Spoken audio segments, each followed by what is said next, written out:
name's Sophie Port and I'm a law clerk at Helix Legal. Thank you for tuning into this special Roundtable episode of the Build Back Better podcast. In the episode, Michael speaks to three very knowledgeable women in the industry, including Sarah Dixon, founder and director of Urbaine Communications, Claire O'Rourke, co-founder and partner of Bluebird Property, and Greta Egerton, projects director at BHC. We hope that you enjoy listening to their insights as much as we do. Greta, can I just start with you in terms of your current role at BHC? Is BHC is the acronym the right way, or how do you want to prefer Brisbane Housing Corporation? Or Brisbane Housing Company, or BHC is fine. So we're a social and affordable housing provider, and obviously a not-for-profit. So we work in the I guess in terms of the housing continuum, we work in that sort of lower end for people on low to moderate incomes, and try and help provide safe and secure and affordable housing for them. And it's the business has been around since 2002? Yeah, that's right. Is that right? Yeah, 18 years. Well, yeah, probably almost 20 years actually now. Yeah, yep. So just at a high level perspective, how's it work? So you're not for profit. That's right. So is it a mixture of government money and private money, that investors' money, that is the basis for your developments, if that's the right word? Yeah, so I guess it's good to sort of look back historically. So we were fortunate enough, I guess Brisbane was fortunate enough that back in 2002, both Brisbane City Council and Queensland State Government saw that there was going to be a need as this city grew for the provision of affordable housing. And so BHC was established at that point in time as an independent charity. Both Brisbane City Council and Queensland Government are continue to be shareholders of BHC, and fortunately at that time both BCC and State Government provided seed capital into the company. So capital and also actually some land as well, and that enabled BHC to sort of kickstart and actually provide some affordable housing. And then beyond that time period, there's been some additional funding that's come from State Government, a little bit of funding and support from Brisbane City Council, but also a bit of funding that actually came through the Nation Building Program from the federal government. So that was a program post GFC that actually provided a lot of funding for social housing across the nation. So BHC was fortunate to get in the order of $93 million during that period and deliver 12 projects. So whilst we've got a lot of housing on our portfolio and we help a lot of people, I think we'd all understand that at the moment the demand has never been as great as it is now. So the demand was always there pre-COVID, and then COVID's hit, and then the demand for affordable housing is even stronger. So we need more funding to actually help us deliver more housing. So whilst we'd like to get some more funding from government, and we're in partnership with them and talk a lot with them about funding, they do have some constraints in terms of funding, but what we're doing is actually talking to a lot of institutional investors. And those investors, as you know, have a lot of cash because they've got all of our super and a lot of people's, investments, and they're looking for places to invest that super where it's stable, it's low risk, it can be long term, and affordable housing provides a great opportunity for those investors to actually invest in housing, which provides that social infrastructure, which has that ongoing benefit.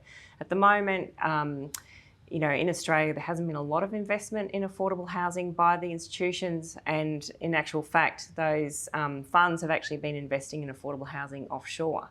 So they've been investing in social and affordable housing internationally, because we just haven't been, set up in a way that enables them to invest, or encourages them, I guess, to invest here in Australia. But there's been a lot of work over the last couple of years to change that. So I think we're pretty close, and there has been some activity in New South Wales and Victoria.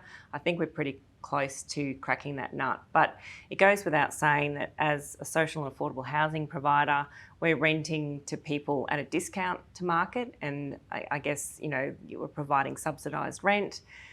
We can't provide subsidised rent without a subsidy, and that needs to be in the form of some sort of a grant from government.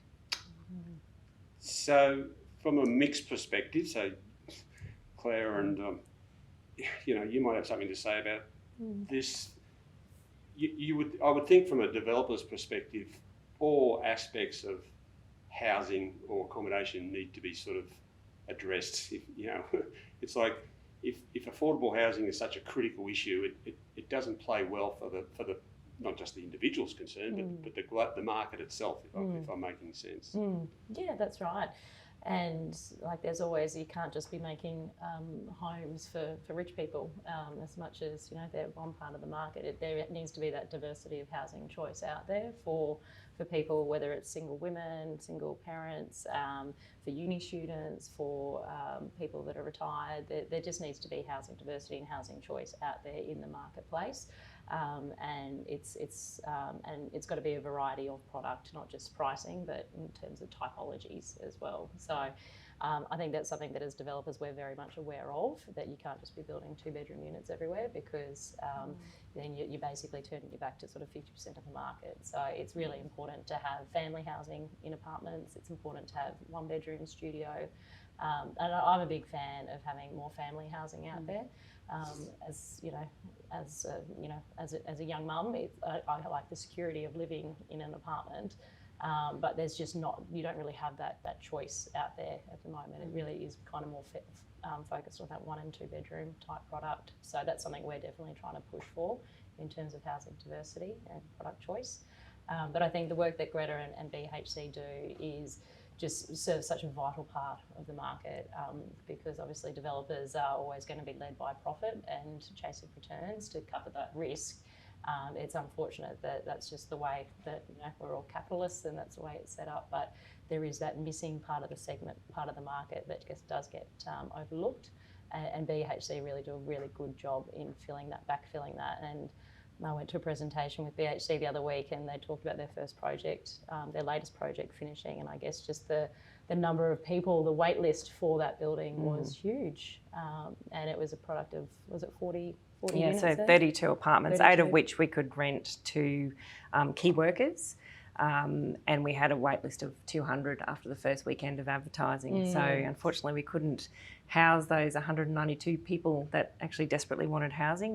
But we were able to help 8 people. Which is just, you feel sorry for all those people that were waiting and needed that accommodation. And I just think, this is a time when we should need to be supporting those people, because the work that you do keeps people off the streets. It gives people, safety and security, which we all deserve. I've probably got more questions actually than statements. I agree with what Claire says, that there needs to be a more focus on housing diversity closer to the city too, given that our infrastructure networks are yet to catch up with, I think, our population growth. They're on the way. But I'm having a bit of a mental blank about my point with affordable housing. With the financial crisis, there was a lot more focus on the need for social support for people. And I feel like through the COVID-19 experience, because there were so many different types of funding out there in the community, that additional support might have been overlooked for the people who still really need it, who need that BHC accommodation option. It sounds like post-GFC had a lot of funding and money to really ramp projects up again, but that's not quite there this time. You're going to the private sector for that support. That's right. So it's a really different dynamic. It is. We were really hopeful that there would be something along similar lines come from federal government, but it hasn't happened. And I guess they put their focus and energies into Home Builder, which obviously has had a huge impact really on the market. And there's a lot of people that have benefited from that and will benefit over the next year or so as houses get delivered. And hopefully that will have some flow-on effect in terms of jobs for tradies and that sort of thing. But in terms of where the housing continuum component that I deal in, it hasn't really helped us at all. If anything, it's actually made it harder because you've got less rental opportunities. We've all heard about, how hard it is actually to find, good places to rent at the moment. It's really squeezed that market and, put even more pressure on families that are in housing stress already. We didn't have that rental crisis during the GFC, did we? It was a completely different experience, but at a social level, the impact is just as extreme. And for women more, because I think that over 45 age group for women are the most vulnerable to homelessness anyway. So which isn't that far off for many. That's quite I still feel that's very young. But that really shocked me when I heard that statistic that, you know, I'm approaching a vulnerable age group. And to me, that's just mind-boggling. But that would be a large part of your clientele. Yeah, that's right. I saw a media release that you issued a couple of weeks ago about, you know, the situation in relation to women being homeless as a result of the pandemic and everything like that, and the need for how it's become a critical issue. So it falls in that whole narrative that the government might have done something so far, the federal government I'm talking about, but I've got a funny feeling they're going to have to bolt or bring to the table a whole lot more initiatives to help women in the future. And I had this conversation with a couple of my family the other day about homelessness in certain parts of it's a horrible thing which a lot of people just can't see. You know, it's hidden from very hidden. It's hidden. And you know, I had a conversation with my uncle, and he lives up Sunshine Coast and very confident. You know, there was a discussion about how much people were homeless around his area, and I'd actually seen a newspaper article that had sort of published that he just didn't believe me. It just didn't believe me. So I think that's part of the problem, that it needs to be alerted to the fact that, and I don't know if this is the right phrase, but belt me over the head if it's the wrong phrase, but it's like the working poor are getting even more poorer when it comes to housing affordability. Absolutely. So they've got jobs. Yeah. A lot of them have got jobs. You know, maybe part-time, maybe casual, and that's another issue again too. But it's like, you know, well, you got a job. You know, some people just think, throw away a line like that. They got a job. They should be able to rent somewhere. Yeah, that's right. And I think the thing with women is a lot of women, as you say, have worked all their life. You know, they could have been nurses or teachers or whatever, and something happens in their life, like a divorce or you know, a serious health issue with their partner or themselves, and you know, they've got no safety net, and they're starting from scratch. And whilst they've worked hard all their life, they've got no secure housing, and they're really kind of looking forward, you know, into the future and feeling very vulnerable about what the future holds. And you're right about them being hidden, because a lot of women who are in that precarious situation actually do end up couch surfing with family or multiple friends, or even, you know, doing the circuit around, and they stay hidden. And they're also, a lot of those women are less likely to put their hand up and ask for help as well, because they're the ones that have always been helping everyone else all the time, and they have trouble turning around and asking for help. And as much as that, you know, vulnerable older women is a cohort that everyone recognises is growing and getting harder at the moment, I've still not seen anything actually happen in terms of a response. So I think, you know, vulnerable older women is one cohort. We've got a really big problem with youth homelessness as well. And that's really difficult, because the flow on effect of not actually addressing that is huge for our society and for the economy. That's right. And there's also older men as well. There's a lot of older men that have lived a long time in accommodation, which is getting to a point now, like a lot of boarding rooms, for example, which is getting to a point now where it will no longer be suitable for them as they age, because it's not designed appropriately and that sort of thing. So there's a lot of people out there that need. There's a whole lot of events bumping into each other, or dovetailing into each other, which are going to expose this whole situation for a range of people, not just women, but young, like you said, particularly the older men. Yeah, that's right. And Greta, how long do people stay within BHC? If you've become a tenant in BHC, is that sort of a lifelong thing? Or? They can. And that's one thing, you know, I guess in terms of our strategy, we've got two kind of key goals, and one is obviously to grow the supply of housing, and we'd love to double the portfolio of housing over the next 5 years. But the other element is we really want to do more to support our tenants as they live with us. And that could be through programs actually helping them to stay digitally connected, through providing education bursaries, to helping women and children escaping domestic violence, those sorts of things, but actually just helping our tenants to stay comfortable and happy in their homes. That's right. So BHC doesn't actually provide the support services. We predominantly provide the housing and support our tenants in maintaining their tenancies. But we have a lot of really great relationships with those support workers, which is, their expertise, and they get their funding separately from us. And they provide a lot of support for our tenants. So we're often, I guess, helping people make those connections where needed. And, our housing managers have a really good relationship with the tenants within the buildings that they operate. So they can sort of see what's happening in people's lives and in circumstances, and can help people out from time to time. And we certainly did that through COVID. So we were able to respond really quickly to our tenants and just make sure that they felt safe and secure in the housing. Like, regardless of what happened legislation-wise and the changes that were made, there was no way we were going to turf people out during COVID. And then, anybody that lost jobs, we were able to help them with food packages and connecting, as I said before, to the support services they needed. And we were really lucky. We didn't really have much of an impact as a result of it as a business. And we were able to support our tenants through that period as well. Fantastic. Okay, might give you a rest for a moment. It feels as if you've done a fantastic job. Claire, so what's on your portfolio that excites you at the moment?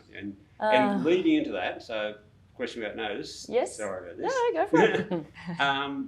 The opportunities that might be flowing from any successful Olympic Games. Oh, yeah, And interesting. I see that as a plus and a minus, because I was down in Sydney when the Sydney Olympic Games happened. Yep. And I saw huge social dislocation issues with lower economic, social people who were sort of moved on. Yeah, okay. If I can put it that way, it was pretty crude. Yeah. Maybe hopefully 20 years down the track we do things a bit differently. Yeah, I think so. I think that's the beauty of having seen how Sydney did the Olympics, how Rio did it, how now Japan's doing it. Like, there's so many lessons to learn about what to do and what not to do. And I'd be very surprised if we made those mistakes again. Listening to all the excitement in terms of the infrastructure that's coming, the $1 billion that's about to get spent on the Gabba. I think Jonathan Shree's the only person that doesn't want that investment to happen. But I can understand why, because it takes the spotlight away from sort of bigger social issues. But I do see it as a huge opportunity, and there's a lot of investment that's going to be happening within Brisbane over the next 10 years, getting ready for that. And I think it's just an opportunity for us all to benefit and make sure that money is being spent on infrastructure that will continue to get used in future generations, and an opportunity for all of us as business owners and affordable housing providers to really lean on the government to say, right, well, if we're going to be going and building these games villages, then we need to consider what is the afterlife of that. And if we're going to go and be putting a stadium in that's connecting in with Cross River Rail, what is the ground plan going to look like, and how can our retailers benefit and our local communities? And you look at, I think it's East Brisbane School that's next door to the Gabba that's going to get affected. It's an opportunity for them to really think about their future plans. So and also, call on the government to invest when they should be really helping all of those businesses and community stakeholders around them. So I see there's a huge opportunity. We've been actively looking at sites in Wollongabba for a long time, so it's going to make it even harder now. But in terms of what the opportunities that the Games brings, I think it's huge. And what it does for confidence in the industry, I think is the most important thing. I think we're having a really good run in the property market at the moment, which we hope will continue on. But I'm going to call it the Roaring 20s. It's happening. We've got a good decade of this now, because it's a decade of positivity, of money that's going to get invested and things to look forward to, in putting Brisbane on the map. I think we're one of the smallest cities to ever host the Games, and it really does put us up there as an international city. And it will come at a time when a lot of infrastructure is going to be getting completed between, Queen's Wharf, Cross River Rail, all that sort of stuff. It's really going to have an opportunity to put us on the map. So, Roaring 20s, here it is, it's coming. It's that connectivity challenge, because Brisbane is a unique meandering river, which creates all sorts of connective issues generally. But if you're trying to mass move people around an Olympic Games, you really have to figure that. About transport and how that's all going to work, and whatever they put in place has to be a legacy Yeah. project for everyone on. Yes, that's exactly right. And I think there's definitely examples of where Rio would be one of them, where it just basically put their economy into to recession basically after the games. Athens didn't do very well. So I think we just need to learn from those mistakes and make sure that the money's being spent wisely. And I think there's going to be plenty of people and stakeholders that will contribute to that to make sure it is done properly. So yeah, I think it's a really good thing, and having the connectivity with the Brisbane Metro and Cross River Rail really does just help, because we're very car reliant as a city, and it's important for us that if we are going to step it up into that next space of being an international city, we need to have the infrastructure to support it.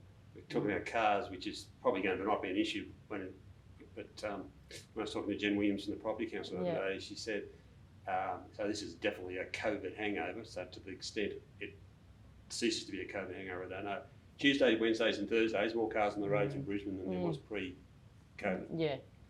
Totally drop off Mondays and Fridays. Yeah, everyone's working and from that's part of the problem, is that they want people coming back into the city to feed into the businesses and everything like that. Yeah. But it's because no one's confident yet to be able to jumping on public transport. And, that's true. Yeah. You just think these. So at some point in time, you think that will settle down, and that will.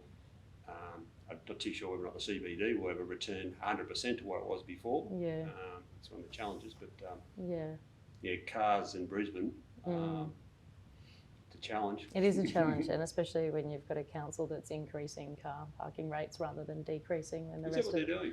Yeah, with the rest of the world, outside the city frame, they've increased car parking numbers, which makes development more challenging, and it's basically become saying people are going to be reliant on their cars, therefore we must accommodate more cars rather than increasing the amount of public transport that's on offer.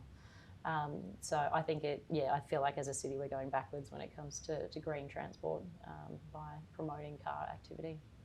Within property development. And Claire, that's just an example though where the two sort of arms of government aren't really talking to each other. You've got one arm of government investing heavily in Metro, and then obviously state government and Cross River Rail, but then you've got also then talking about increasing the car parking numbers and also the other thing that they're doing, which I think is a great idea, is mandating the bicycle car parking, and there's been a lot of investment in bikeways, which is great, but then the car parking numbers don't reflect those policy decisions. Yeah, that's exactly right. Getting out of West End or anything on South Brisbane on a Friday afternoon, with a car,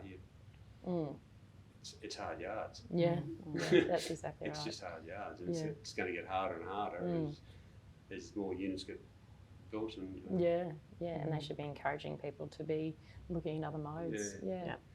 So if you had have you got any other suburbs from your perspective that you were looking at in terms of sort of a hot sort of the little hot spots? Little hot spots in terms of I mean, we try and focus where the other developers aren't. It's pretty competitive out there, so we did spend a lot of time looking around sort of New Farm and those areas, and it's too competitive. So we try and kind of operate where some of the other developers aren't operating.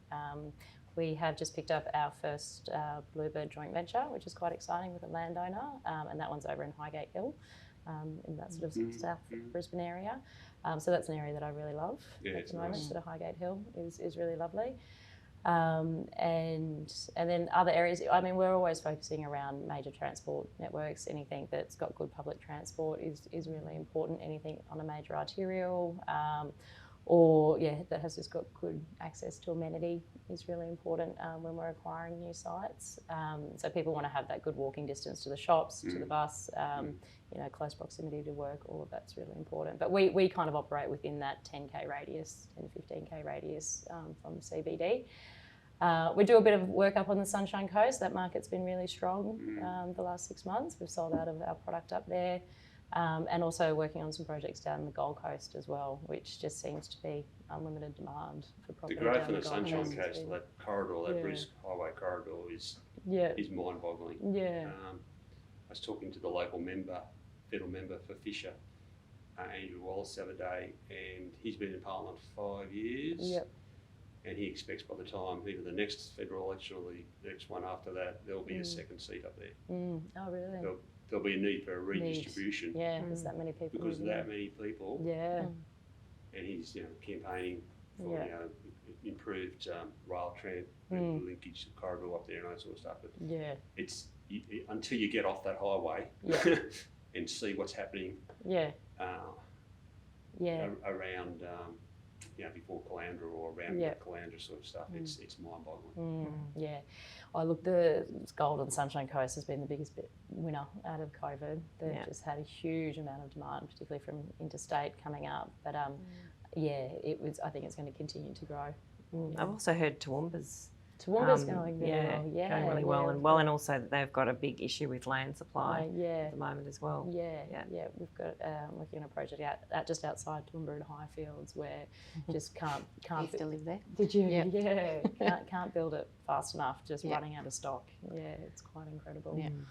So it's a good time to be a landowner. So, communications guru.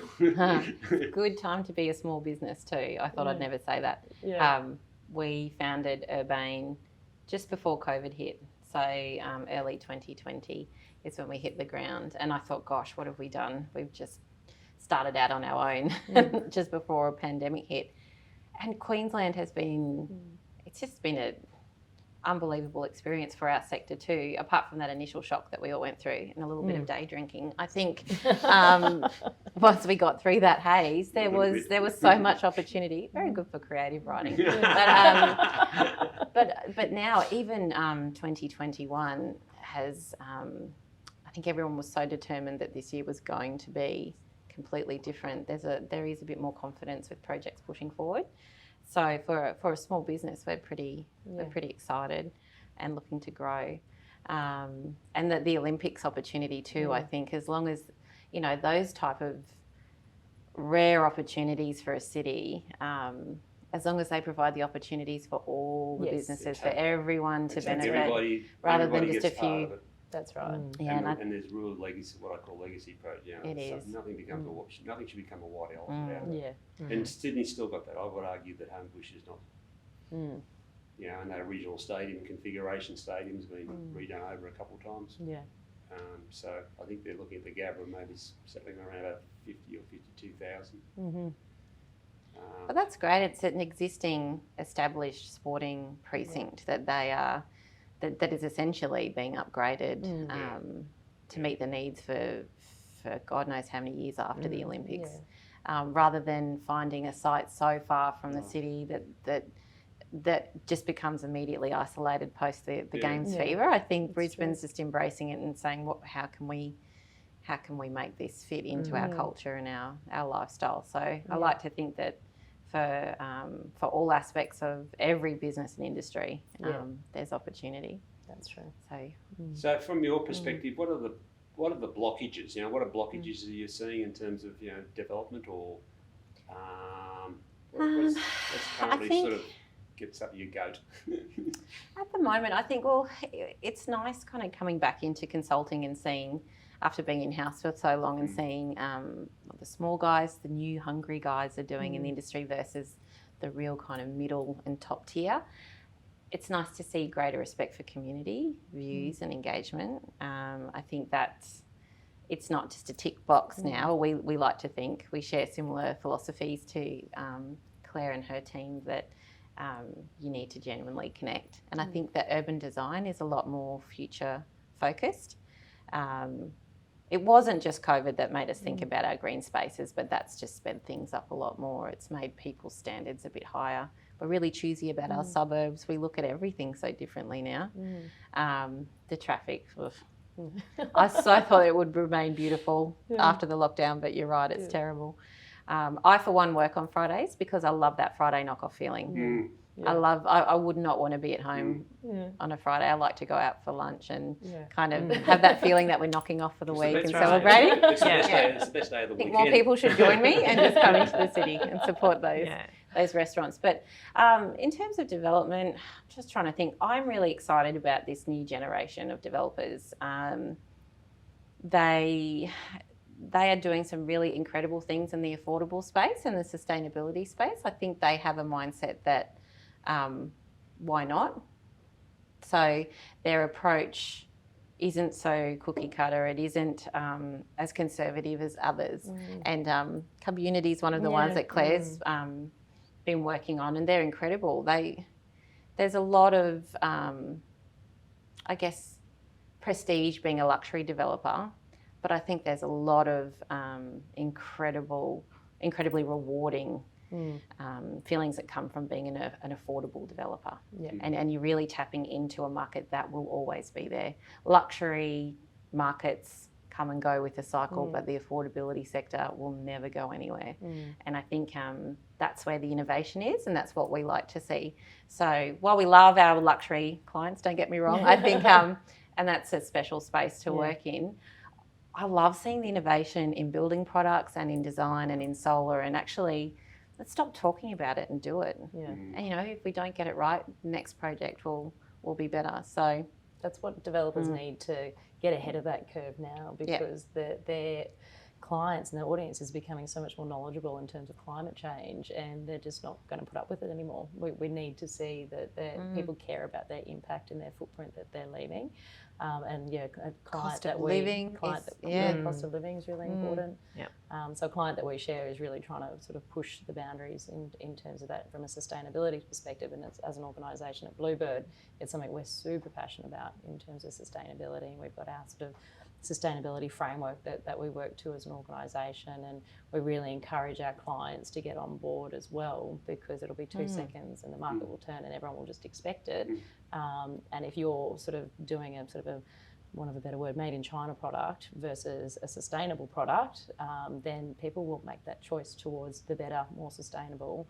And we as an organisation and as an industry have an obligation to just be doing better and creating more sustainable ways of living, because that's the legacy that we have to live for our kids and for our future. So it only takes 1 or 2 projects to go horribly wrong, like down in Sydney, where the industry can be fighting for years and years to recover from the reputational damage of I'm talking about mascot towers and also I would there's a whole sort of raft of legislation that's coming through as a result of those high profile failures that the whole industry is going to have to bear the costs of those wrongs. And that's such a sad thing when a community and the people who shape that community, that when there's no trust there, and there's no trust there when there's no sincere engagement. And so I think it's incumbent on every developer to sincerely start that process at the beginning, because they get a better design outcome. They naturally pick up buyers from their local neighbourhood, and it's just a harmonious process. You're not always in this fighting battle mode. To introduce something that you as a developer would know is great and will enhance amenity and is leading architecture, but you have to bring everyone in on that journey with you.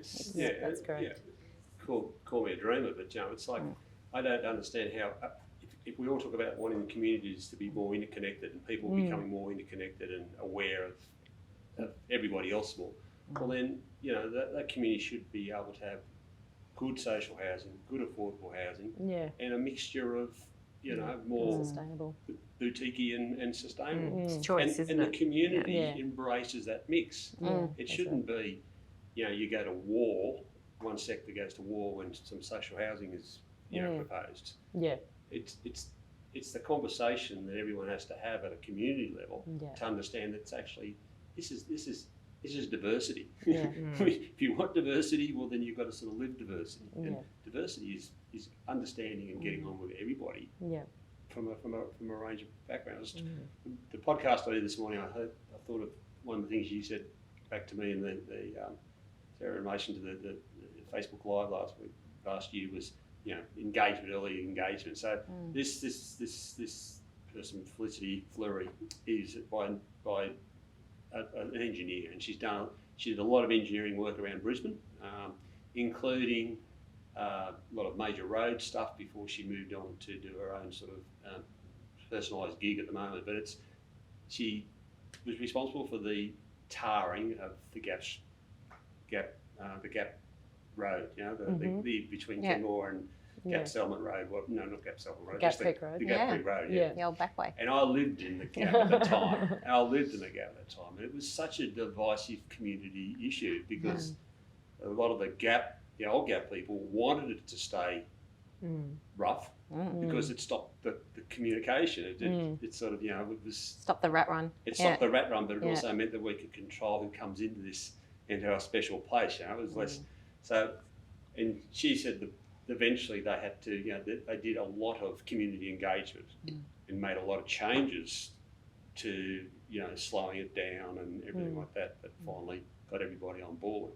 And I thought of your words, you know, you either put the engagement at the front end or have the fight at the back end. Yeah, that's exactly right. Or you don't put the engagement at the front end and have the fight at the back end. It costs you a lot more at the back end to fight it. It costs you a lot more. And it's, in many ways. Yeah, so it's like, I think that message from a developer's perspective and from an infrastructure perspective, to me, seems to be getting through much.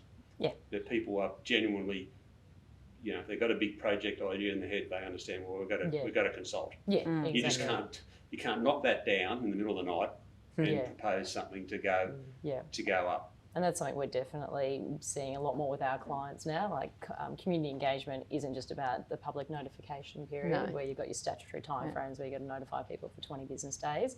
It starts right at the beginning of a project when, as pen's getting put to paper, going out and engaging with those neighbours that are going to be directly affected and just go, hey, we've got a site, we've got some ideas, this is what we're thinking, we'd love to get your thoughts on it because you're going to be directly impacted on it. And that goes such a long way with people because they just want to be heard, to actually sit down at the start of the process and get their feedback early on. Is just, it breeds that trust and respect with the community. So it's always something that we do right before we lodge a DA. We get in there very, very early and start talking to the community, all the key stakeholders, business owners, local councillor, everyone that has got to be impacted by this should have an ability to have a say in terms of what gets developed. And it's just a good way also to breed that trust, but also and it helps you understand the best aspects of a site. Or where they know the area better than anyone else does. Exactly. Like, what's the opportunity? What would they embrace? So it could completely improve its design scheme just by knowing what they know and getting inside their head. Yeah, exactly right. Yeah. And it's a even no-brainer. To me, it's a no-brainer. Yeah. And so you build that trust, you build that rapport with them, you get their input on the design, and then you end up generating supporters for the project on the way through as well. And we've sometimes even found buyers through that process. Always. This scheme's great. How much are they? This good. Where do I sign on? Yeah, exactly right. So I just think community engagement, it is so important, and it's something that I know Chris Adams, the council, is really pushing for. She calls it ACE, authentic community engagement, and it's got to be genuine. It just can't be that box ticking exercise at the end. Because people are too smart for that these days. Yeah, that's exactly right. We right? Yeah. So just, do you see that there's pending some? So you're out looking around for sites. You know the Olympic Games is going to cause some competition or interest in sites. You're looking for sites. Yes. Is it going to become a little bit competitive? Is it going to cause problems for both sectors, or do you, from the affordable housing sector, do you think you're going to have problems finding sites? Yeah, look, I think that is definitely an issue and a potential risk for us. But having said that, what I understand in the market is that there's still a lot of interest for private developers in that owner-occupier sites. So, really good locations on, potentially on the river or with great views and that sort of thing. And to be honest, they're probably not the sites that we're looking at. So we do find ourselves looking at something a little bit different. It's not to say there isn't competition in that market, and probably the biggest issue for us is vendor expectations. So in a lot of respects, expectations of vendors, regardless of where their site is, they always think it's going to be, the biggest thing for them. They're, the big sort of lotto win for them in terms of selling the property. So that's probably our biggest issue, is the vendor expectations. expectations. And they see a developer and they get dollar signs in their eyes. That's and right. It's very hard. Yeah. Yeah, that's exactly how we're finding the market as well. It's just vendor expectations Goes- are up here goes down and those we're down here. expectations. Yeah, it's so yes, there's lots of interest. The market's good, everything's strong, lots of money flying around, but actually securing sites is probably the trickiest part of what we do. And we can put out 10 offers and not get any response. Or you put in, I did an offer on Monday, I offered them 4 million and they said they wanted 10. Well, there's a Which is like, disconnect. I don't think we're going Not to too sure That we're won't gonna- stack up. Not too sure if we're going to bridge that gap. So it's extreme at the moment. And you're also Wow. dealing with a market where if they do sell, where do they go to? And that's kind of a lot of the pushback we get is, well, if you buy this and kick me out, where am I going to go next? Because they're also just buying into a really hot market. So it's a lot easier negotiating when things are a bit calmer. Yes, we love a good sort of A rational market. a rational market. I don't Yeah. want to call it a boom because it's not good for anyone. It's just irrational at the moment. Everyone's want to seize the opportunity. Jen Williams from the Property Council I spoke to the other day was talking about build to rent. So have you got any views about? Yeah. Well, it's time for build to rent to really take off in Australia.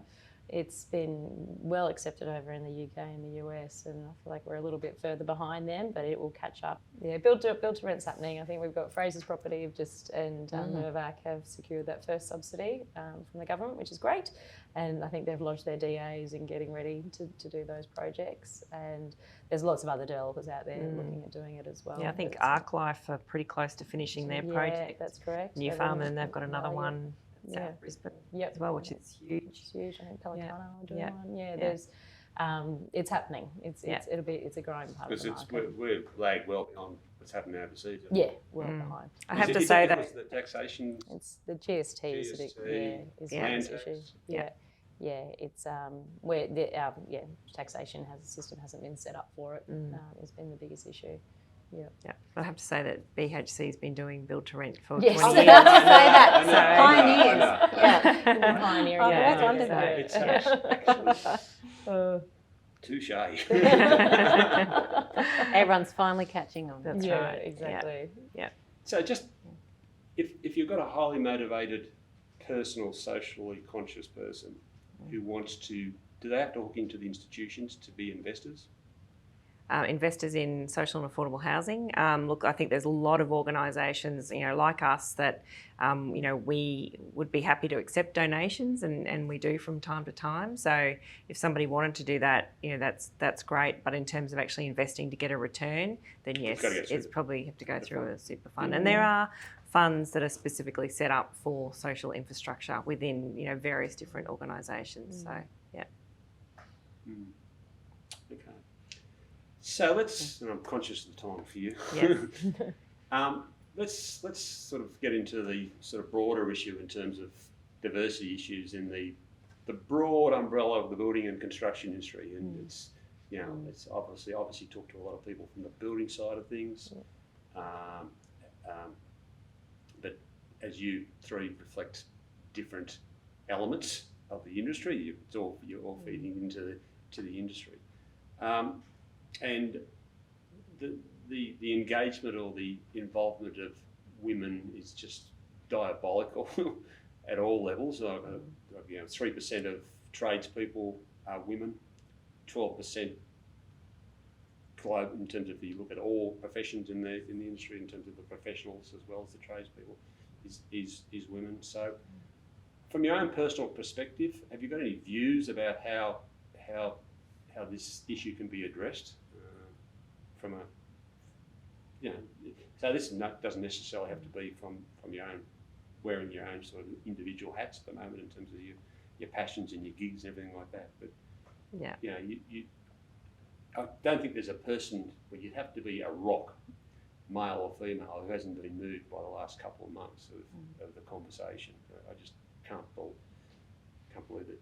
So, I'm sure everybody here has been thinking about what's been happening on. So. Yeah, absolutely. Well, in We were fact, we were talking about it before. Yeah. Just before we sat down with you, it makes you reflect, doesn't it? You kind of look back through your whole career and you think, all those moments where you were extremely uncomfortable. But even from my first job as a 15-year-old, working in a well-known bakery chain, there were instances of that, and I just put down that horrible, uncomfortable feeling that was just something that was part of the job that was expected, and then you could catalogue so many, all three of us, I'm sure, just through our careers, but I have never really thought about it in the amount of detail that I have in the last month. But you'd think that all those experiences that we had, you wouldn't have those experiences at Parliament House, would you? Yeah. You wouldn't expect, but of all the places. I think that's the thing I find most shocking. That's to me, someone who's sort of got a fair insight to that. That's the least shocked I've been. Really? Right. I don't think our the only nation's shocking moral thing compass is is there. how long it's taken them to come out. Right. Yeah. It epitomises the worst aspects. Always has, if I can call it, the old adage of what goes on tour stays on tour sort of stuff, which is the sort of football adage, male football adage. Yeah. That is continuous Parliament House behaviour. Yeah. And I just think this latest crisis lends itself to that loss of faith in institutions. And it started with that church system, which was our last moral compass that we relied on. And people have turned their backs on that in steady droves with all the revelations. When it was okay to talk about sexual abuse in the clergy and other faiths, and then we turned our backs on the insurance institutions when we start living through major disasters and they don't meet our expectations. And now all of a sudden, the last institutions that still stand and we participate in, which is our democracy, they too are not our moral compass. Like, where is it now?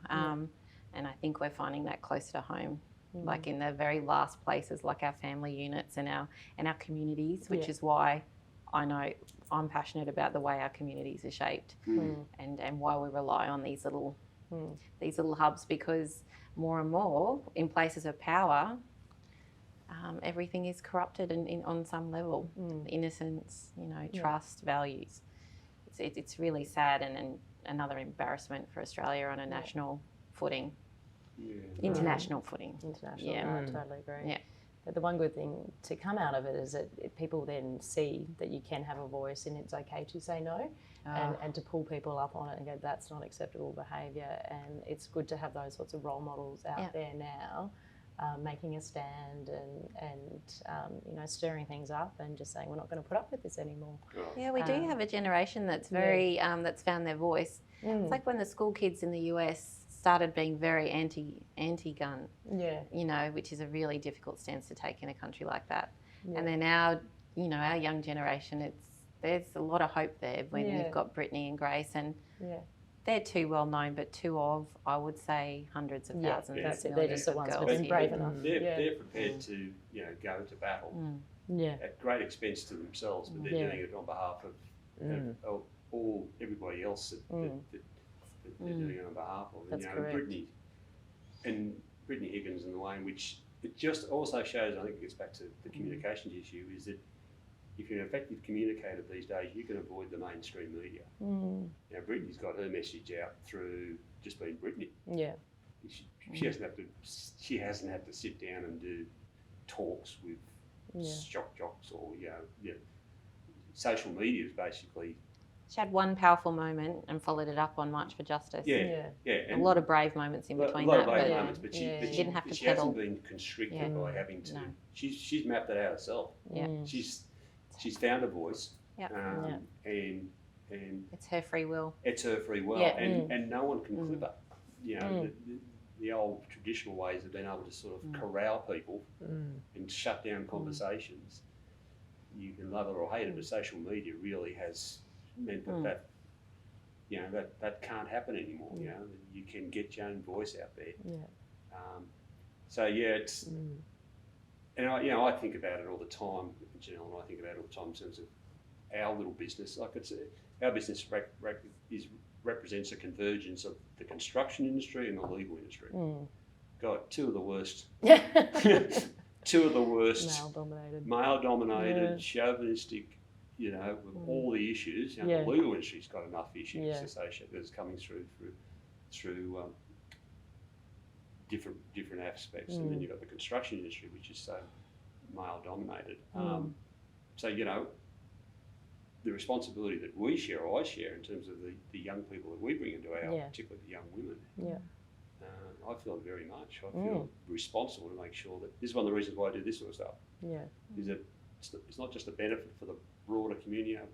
Our young women will look at this and they'll reflect upon it, and they'll take away stuff. They'll cite back to me something one of you guys said. And I think that's just part of the conversation that I think we're all responsible for in our little sort of piece of the puzzle, if I'm making sense to you. No, I love it when you have a staff member being admitted. It's beautiful the way that your team induct them into not only the Helix team, but just what you look back and say, well, women have only had the right to practice law for this amount of time. You know, it is a celebration still. Yeah. Things that most people forget about. It wasn't that long ago that it wasn't that way. Yeah, and Janelle couldn't be here at the moment, but she'll tell you some stories which will just in terms of her journey to becoming, I think she was the first female partner of a large firm. Certainly in Brisbane. Yeah. And the youngest.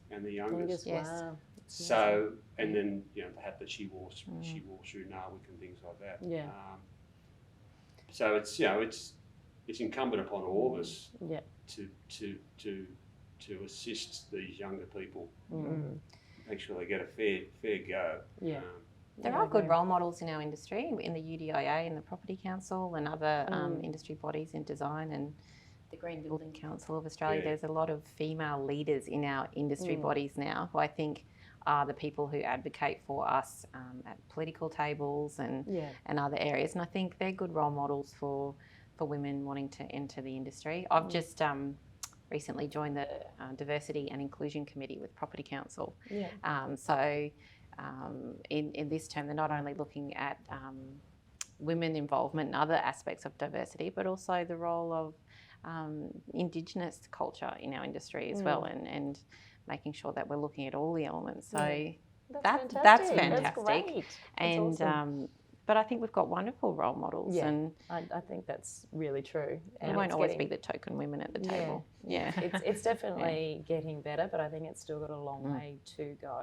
And I think those organisations that will do the best will be the ones in terms of their levels of productivity and engagement and promoting a really positive culture in the workplace. Those ones that are going to do the best will have senior women in leadership positions. And I think that in the property development industry, which I'm and construction industry, which I'm been working in for the last 15 years, we've still got a really long way to go. It's there's just not that many women in senior leadership positions in those organisations that I'd worked for previously. You might be, maybe one at the top, but not in middle management. Very rarely. Yeah. A lot of women lose their career path though with family, and unless they're supported. Or great, at huge personal cost in terms of energy and lack of sleep, you keep, we've done it, keep pushing through. Yeah, you do, but that's where you lose your middle part of your career. Yeah, that's exactly right. And Sarah, with PCA, they're still doing the Girls in Property program. I love that. I was on the diversity committee a few years ago, and that program started. Yes, and I think that's a great program. They're looking to grow it, and also I think reach more girls through. I know they go to a north side and south side school. But that's great. Letting you know when you're deciding and looking at what careers are out there, that property is a choice. And that there's a lot of variety in the career, in property, all the different things you can do. Like how did you get? Because I'm in communications, which a lot of women naturally are drawn to, because a lot of women are good communicators. So I happen to be in property, which is very male dominated, but I work in a comfortable space in that I have a lot of colleagues across comms who do this, but you work in the really male dominated spaces. Every one of my clients is a male. And 90% or 95% of the projects that we run would be male, and the project teams and the meetings and the building tenders that we do, they're 90% male. And it's just the way it's always been. I think there's definitely a ground current of women coming into the industry, but it's definitely still kind of, in terms of that sort of more senior level, it's definitely predominantly men. In terms of how I got into it, it was just through my family, and you would know this, they're just all in the industry. They're architects, engineers, builders.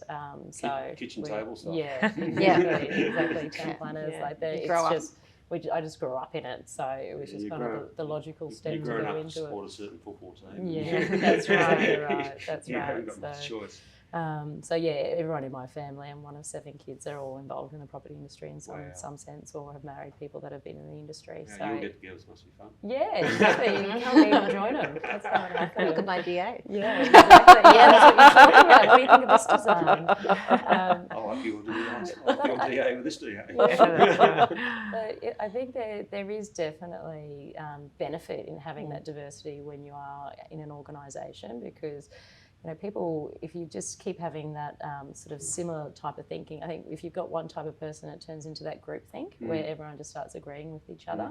And when you've got diversity in an organisation, whether that's through gender or race or age, yeah, exactly. Like, I love that you're supporting those younger people, because I bet they're sharing ideas and information and creative ways of thinking with you that you're probably getting a lot out of. I get more out of it than so having that diversity it stirs the pot, it brews ideas and promotes ideation and innovation, which is just fantastic for organisation, and that's what drives productivity.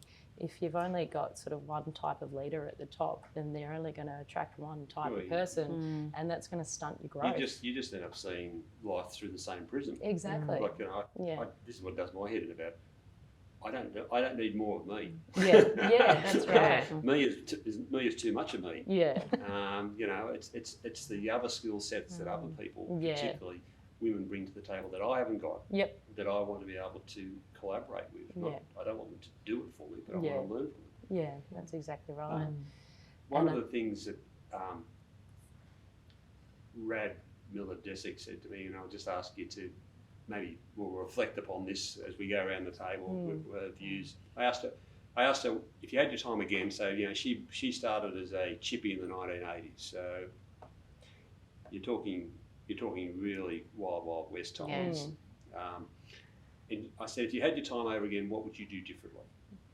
And her response was, I wouldn't try to be one of the men. I felt that I had to behave fit in. Yeah. She said, if I had my time again, I would be just, I'm a female. Yeah. I'm here, and I would embrace, because she said the more that I became more influential, and they took more. The men took more notice of her in terms of direction and guidance and everything like that. Was when she became herself. She just came because it was a different type of touch. It was a more consultative touch. It was less aggro and everything like that. So she said I wasn't as effective before because I was behaving like them. Yeah. I 100% agree with that. And I think if I was to look back and reflect on my career, I would say pretty much the same thing, that there were periods, particularly early in my career, where I was given promotions and ended up managing people at quite a young age, that I thought I had to manage them the same way that I'd been managed all those years. And I look back now and regret some of the things that I did and wish I'd taken maybe slightly different approaches, which is what I would do now. But it was just what I thought I needed to do. Yeah, that's right. And I think that I've had very similar, so I've had a lot of male bosses, but also female bosses who I think sometimes can be a little bit more stern, because they just feel like they have to behave like a man and to get any sort of sense of authority. It's very intimidating. It is intimidating, So I think the best thing that I want to try and foster with our team is that you get more bees with honey than vinegar. You don't have to be sort of rude and aggressive and to get your point. It's not about who hits the table the hardest that gets their point heard. There's nicer ways to communicate with each other and clients and the builders, and you actually get more respect that way with your team rather than just being forceful. And I think that is actually something that women as project managers do bring, is that we do bring that level of empathy and can really know how to drive a team so that we're all working towards a common goal. It's not like forcing them to do it, but they genuinely want to get there, and they genuinely want to help and support each other to get to that goal. And I think it's kind of our superpower. Same thing. Absolutely. Yeah. I think it is. Their team's quite incredible because when they go on site as superintendents and development managers, and a car full of women, hard hats and steel caps, just enter the site and own it, and in a really collaborative way. Yeah. But still, it does make you makes you do a double take because they're the only women on the site. Yeah. When they do go on, but it's a beautiful thing to see. The sites, see in the action. stats are coming in. The sites are actually much safer. Mm. The more women Yeah. on a building and construction site. Yeah. A significant reduction in workplace health and safety issues. Right. So it's Interesting. it's not just the women. Yeah. It's the fact that they are influencing the men in a positive way Yeah. to behave Yeah. in a more responsible way. And isn't rather that's when you've got a balance of skills and standards and views, and when women aren't in a workplace, there's a natural imbalance, Yeah. and people just haven't been attuned to it until now. And I think it can only hopefully improve from here. Yeah. I think so. But to affect change, it's kind of sad. We both had to start our own businesses because you can't find that change in big organisations necessarily. Yeah. So I guess that's the other flip side of our some of our experiences is that if you can't find it, make it. Yeah. That's good advice, Great actually. advice. Yeah. That's really It's good. scary, but there's a lot of people, and what a supportive women in property and construction and infrastructure are so supportive of each other. Yeah, I think there's just enough work for everyone. Yeah. It's more like just come and join the table. That We is need true. a bigger table. Yeah. Yeah. I think it was Inika McMahon once said she's to me, great. she's that there's a special place in hell for women that don't support other women. And that's it. Right. We're all She together. knows, We're all yeah. there Yeah. promoting each other. There's, as you say, plenty of work for everyone. Yeah. And that we've all just got to drive and support it for each other, and create a future that we can all be really happy with. Well, I think that's because I'm conscious of your time. So I couldn't thank you enough. It's been fantastic. Thanks, Michael. Thank Love you talking with you. It's been fantastic, and you've left me. We haven't had time to do it today. We'll probably cut this out. But you're saying, mess up, fess up. Yeah. I just carry that around with me Yeah. all the time. It's like, we had the conversation about why P2B was such a strong, good. It was in that context. As a premier, you'd mess up and you'd be on the TV next. We don't see that anymore. Instantaneously saying, "Got it wrong. Yeah. I'll fix it." And here I'm going to fix it. And it's like, okay, the news cycle goes nuts for about a day or two, Yeah. but it runs out of steam. Yeah. Yeah, Yeah, that's why right. don't current governments learn from that? Yeah. We can do no wrong. Yeah. It's just Yeah. people Yeah, that's actually right. respect it. Teflon. Be human. I think if all institutions can learn from one thing from the last month, 3 months, decade, banking inquiries, everything else, is that a little bit of humility goes a long way. I agree. And we're a forgiving people, you know what I mean? Human It's like nature. we forgive probably Yeah. too easily, quite Yeah. frankly, in many instances, but we do. If people make messes or mess up, they as long as they acknowledge it and look to sort of improve and everything like that, Yeah. I don't see many of us Australians who just want to hang them out for dry after Yeah. that. Yeah. No. They're prepared to get on, but it's when you don't acknowledge that stuff Yeah. you've messed up and they keep on wanting to come Hiding forward and and give you hiding. excuses. Yeah. Yeah. Anyway, Totally agree. We hear you. thank you very much. Thanks, Thanks, Michael. All right, thank you. Hi, my name's Sophia and I'm a law clerk at Helix Legal. I really enjoyed this discussion and I found it really thought-provoking and insightful, particularly about the prospect of having a diversity of affordable housing for everyone, not just designed for 1 to 2 people, and particularly close to the city and infrastructure networks. Michael has a really great point on how the ongoing homeless epidemic is largely invisible to most people, and women over 45 are most vulnerable to homelessness. BHC has been incredibly supportive throughout the pandemic to their tenants and ensuring ongoing support, and they have an incredible goal of doubling their housing supply within the next 5 years, and I can only imagine the impact that initiative will make. The discussion around Brisbane hosting the Olympics in 2032 was particularly interesting to me. The idea of legacy projects and learning from mistakes from previous Olympic hosts. and ensuring that investment into new infrastructure is built to last, and transport networks and high quality infrastructure that can be repurposed is hugely important and a big contingency on the success of Brisbane being put on the map as an international city. I think the ultimate test of legacy is how people living in Brisbane will benefit from the infrastructure after the Olympics, and if it results in improved livability for Brisbane residents. How will the development be repurposed? Can the Athletes Village be repurposed as social or affordable housing in the future? Overall, there were many great discussions that came from this episode, and I'm really looking forward to it next. I hope you enjoyed the podcast today. The information we discussed today was just that, information only. It is not specific advice.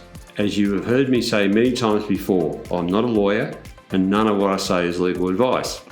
If you take action following something you heard today, it is important to make sure you get professional advice about your unique situation before you proceed, whether that advice be legal, financial, accounting, medical or other advice.